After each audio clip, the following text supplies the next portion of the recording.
What's up, guys? It's Lego Beast Kid 00, and I'm with Bennett again. Hello. And we're going to be discussing things that we want to see in the next Fire Emblem game because we are very excited. Extremely. Yeah, and it's just going to be awesome. So we actually have quite a decent list of just like small things you can change, put in the game, and just make it a lot nicer. But start off, we want to keep just like everything that was in Fire Emblem Awakening. Just like don't leave anything out unless there was something bad that we just didn't see. Like feet. Yeah, feet. But and just like just return that game and just add stuff because I really didn't see many problems with that. That was good for the most part. I mean, IGN gave it like a 9 point something, and that's saying something. Insane. All right. 7.8. Too many characters in the game. Too many waifus. All right. Better multiplayer. Double Duel was alright, but as you'll be seeing right now in this footage. Yeah, but we want to have like a different multiplayer, like say like one map, two different teams, maybe going against each other, like you and your friend going against each other, or working together to do a map together. Yeah, they could add some co-op maps. That could also enter in some ways for if they wanted to still release DLC, you could have co-op maps. Cause I feel like that'd be really cool. That would be interesting. Cause like we still work together in Double Duel, but like in there we use like you don't really use strategies in Double Duel. It's just to see what's the best matchup. Like what stats are the best out of the three people you have. Yeah, and the versus. That could be fun too. Yeah, just going against each other. You sort of have that with the Street Pass thing, but that's still AI controlled. So. Yeah, it's not like you're actually going against them. You're just going against their AI. And the next thing I'm going to go into is Magic Triangle. Magic Triangle, and I think this is sort of your thing, so you can go and explain that. In Sacred Stones, as an example, they had a Magic Triangle. I can't remember off the top of my head which it was, but basically just give more importance to magic, because there was swords, axes, lances, which kind of like mattered, but with magic it's just whatever. It doesn't matter. There's this wind magic effects like the Pegasus. Or that's really just stuff like that. Nothing and just really like Book of important. Naga, good against dragons, but small besides that, stuff. it's not it. But like magic against each other, like magic against other magic. Like, yeah, I mean like fire would destroy ice, you know. Yeah, like dark magic against light magic. Yeah, that'd be stuff cool. like that. I'd like to see that. This is probably a given. I'm pretty sure everyone's thinking this: new classes and new types of weapons. Like yeah, they kind of go hand in hand. Why? You gotta. I mean, they had so many of classes in Fire Emblem Awakening, like a lot. But once you've had them once, you know what they exactly are like. And well, what do you expect? We want new classes. And the setting looks different in the new game too, so you can definitely have more classes influenced off of it. Yeah, that's true. And same thing goes with weapons. Alright. Amiibo usage. The new 3DS allows amiibos to be used on the bottom screen. So make use of that. Have amiibos like come in and sometimes maybe give you a new character, maybe just give you an item or something, spawn someone on the map. Just anything with amiibos that is helpful. I feel like they're gonna do the same thing that they're doing with Mario Party. Was it 10? Yeah, 9? I think so. 10. 10, yeah. They're making an exclusive Mario set just for that. Well, not really just for that game. But for Mario games in general. Yeah, because people have the Smash Bros. One, but they don't want to reset those stats. So they'll probably make a bunch of... if they do this idea, there's a good chance that they'll make exclusive Fire Emblem ones. Yeah, and have something that makes people want to get the amiibos. Yeah, make it like worthwhile. I like it. Not like it'll give you like, it'll give you an item like everyone has. Like, put it in, you get Arc Fire. Yeah, that'd be dumb. You want to give it something special. Give it some meaning. Maybe like what was Marth's weapon that he used? I forgot what it was. It's just Falchion, Marth. Oh yeah, okay, well. It's just changed appearances like throughout games. So then if we put in Marth, give us like a Falchion or something. I'm just throwing like out his ideas. version of it, like. Yeah, it could be, or even put the character into the game, sort of like the soul cards, or. Oh yeah. Like that could be something like that. You could recruit them. Except start them at level 1, so you can't just like. I mean, I know both of us did this because Fire Emblem Awakening was our first game, and we used the soul cards to kind of get us into the game and just plow through it. But yeah, and if it does work like soul cards, at least give it like the ability to have support. that makes it really special. Yeah, because like the soul cards were dull, and I don't really blame them for that because they were just combat based. That's what they were used for. But there's a lot of them, so I mean I can't really blame them. But since there's gonna be, I don't think there's gonna be that many amiibo, like 6 at most. Then like they could give it support. Yeah. All right. For like in stages there was like a few natural obstacles in the way, like oh there's a mountain here. There's like a bridge. And I know when you were killing Yenfei, there was when you were in the mountain. Oh god, I don't ask me. Names bad, but when there was when you're in the volcano, there was like lava sort of like chasing you down, and like the platforms were turning to magma.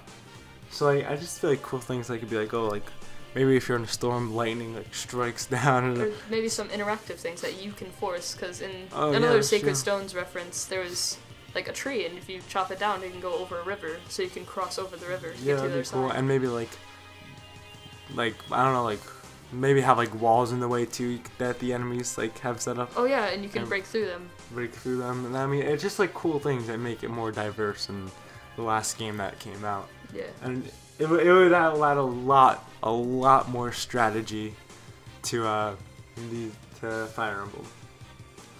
And next one is new objectives besides rout the enemy and defeat the commander. So basically, just have things like, I don't know, like siege the castle, like claim control of it.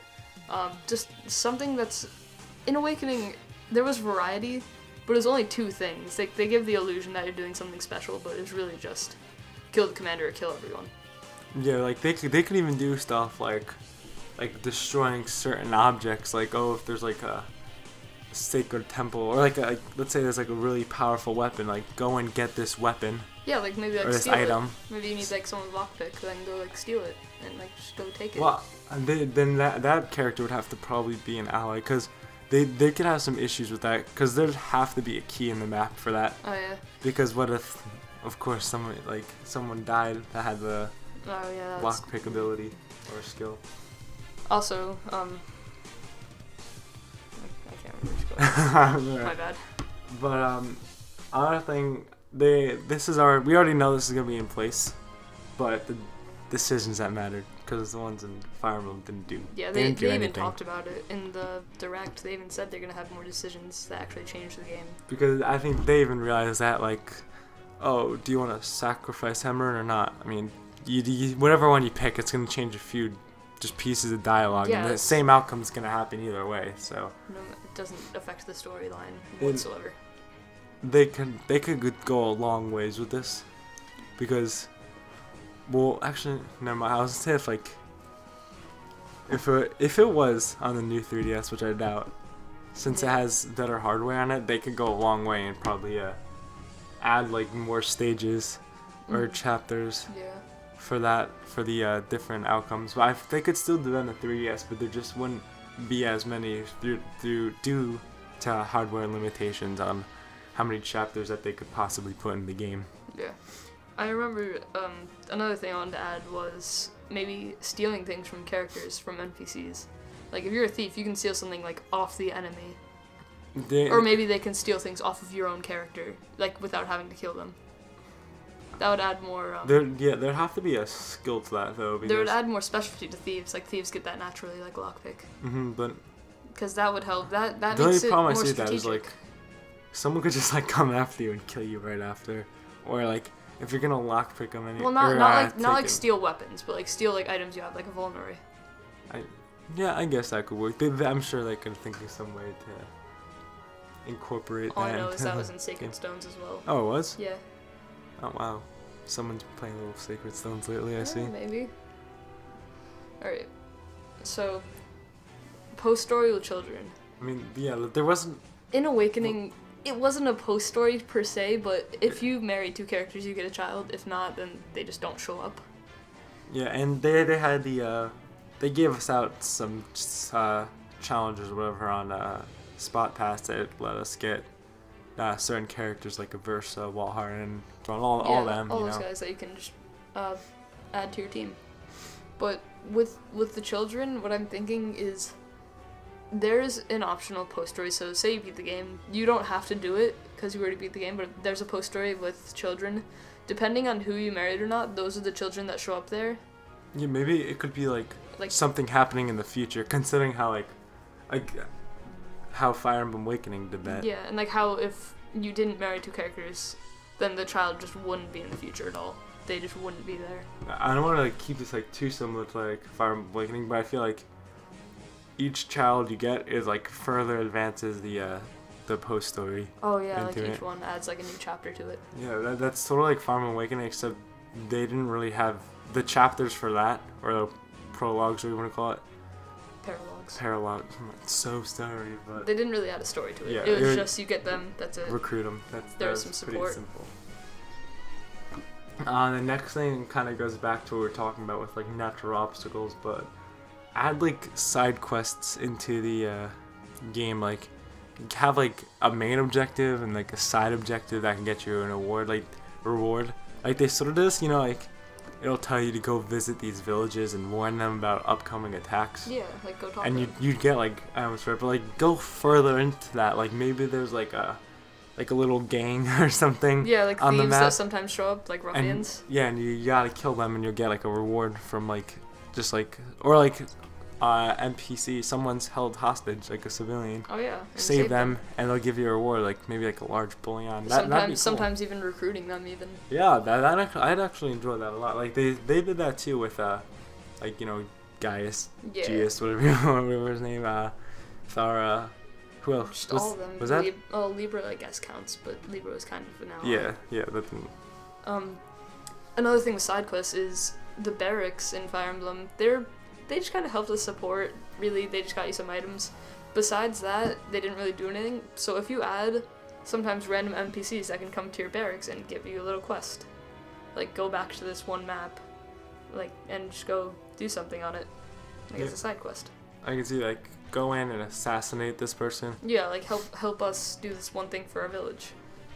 Oh, another thing I like to see, they did this in Fire Emblem Awakening, which is good. But like they could go like further into it, like revisit areas you've already been. Like after you beat a chapter, you're done, unless if Risen come, and then you can fight again. Yeah, you can spawn Risen on the map even.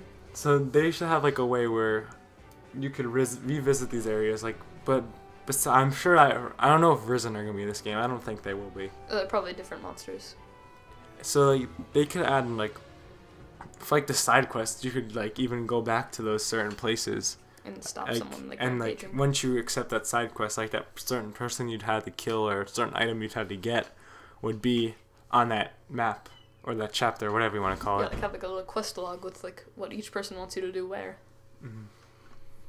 Alright, so another thing is make supports more distinct. That's one problem I had with an Awakening. Yeah, they were.